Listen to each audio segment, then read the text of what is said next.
একবার জোরে বলেন না সুবহানাল্লাহ। এই জায়গা থেকে আজকে আমাদেরকে পরিবর্তনের জায়গা তৈরি করতে হবে। কোনটা?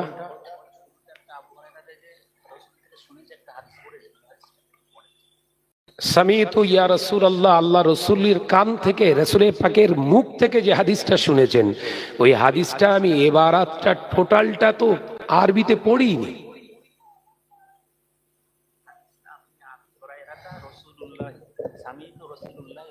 না না, রসুলের পাকের ওই হাদিসটা আমি আরবিতে বলিনি, সামিতু বলেছি শুধু, যে রসুলের পাক সাল্লাল্লাহু আলাইহি ওয়াসাল্লামের জবান মোবারক থেকে নিজে কানে শুনেছে, এটা বলেছি তো। হ্যাঁ, দাঁড়াও দাঁড়াও, শোনেন, ওই জায়গাটা যদি হয়ে থাকে সেটা ঠিক আছে আলহামদুলিল্লাহ, কিন্তু এবারাতটা আমি পড়িনি তো।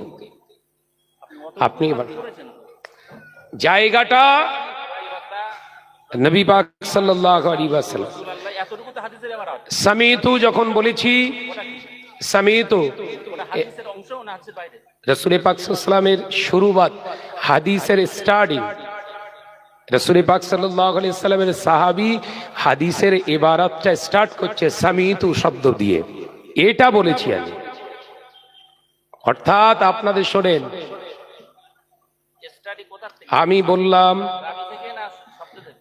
রাবি থেকে, তো রাসূল পাক তারপরে বলেছেন দ্বিতীয় ভুল সামিতু রাসূলুল্লাহ। হ্যাঁ, প্রথমত যখন আবু হুরায়রা, তাহলে ওটা আবি হুরায়রা হবে না, আগে যখন কিছু বলেননি তখন আবু হুরায়রা হবে। এক, দ্বিতীয় শোনেন শোনেন শোনেন, রাসূলুল্লাহ হয়, ওটা রাসূল। আমি শোনেন, আমি সব বুঝতে পারছি, আপনি স্বীকার করুন ওটা ভুল।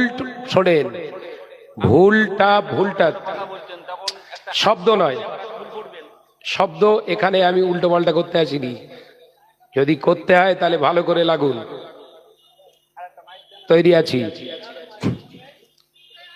আমার নজওয়ানের যুবকেরা, ছেলেরা, বাচ্চারা, তো যে কথা আমি কি বললাম, আপনি বলছেন ইবারাত না, সামিতু এটা হাদিসের ইবারাত না, রাসূলুল্লাহ হাদিসের ইবারাত। নবী পাক সাল্লাল্লাহু আলাইহি সাল্লামের যে পবিত্র জবানের হাদিসটা আমি বলতেছি, যে জায়গাটা শোনেন, যদি হয়ে থাকে হতে পারে। আমার নজওয়ানেরা, যুবকেরা, ছেলেরা, বাচ্চারা, সব আমরা জানি, আপনারা উপলব্ধি করছেন তো, বুঝতে পারছেন তো, যে একটু প্রাণ খুলে দরুদ শরীফ পড়ি, আল্লাহুম্মা সাল্লি আলা।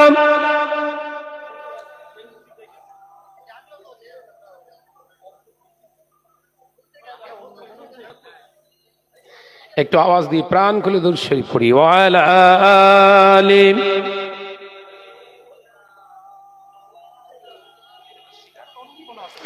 ভাইরা, আমার নজওয়ানেরা, যুবকেরা, ছেলেরা, বাচ্চারা, পর্দানশীনা মা ও বোনেরা, তাহলে আলোচনার প্রসঙ্গটা যেটা আমি বলছিলাম, আমার মুজাদ্দিদ জামান আমির শরিয়াত আলা হযরত দাদা পীর রহমাতুল্লাহ আলাইহি হুজুর আমার, তিনি দ্বীনের কাজ করেছেন, শরিয়াতের কাজ করেছেন, কিন্তু এক জায়গা থেকে তিনি আমাদের কাছে শিক্ষা দিয়ে গেছেন, অন্যায়ের সঙ্গে কোনো আপোষ নয়।